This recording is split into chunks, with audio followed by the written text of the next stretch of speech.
Hi guys! Welcome back to another Tuesday tutorial here in Tiger Garage.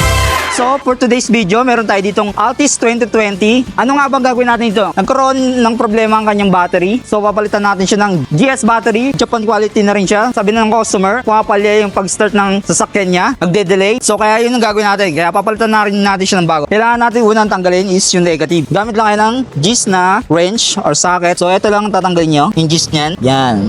Then angat nyo lang. Kaya sa lumuwag. Ito naman is yung positive niya. Tanggalin nyo lang din. Angat nyo lang. Then that's it. Ubutin nyo lang to. So ayan guys, ilagay na natin tong bagong battery niya na GS from Japan quality. So ilalagay ulit lang din natin yung bracket niya. Yan, lagay lang natin para mag-lock yung battery niya sa pinaglalagyan niya. Then meron siya ditong bolt na 12.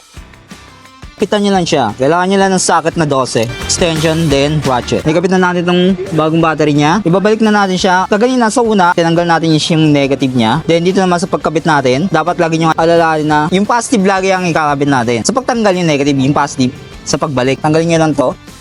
Then, lagay nyo lang yung positive muna. Gamit lang ulit kayo ng GIS.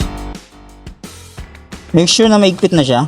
Then, next natin yung negative. Ilagay natin. Magaya niyan, tanggalin nyo muna yung cover.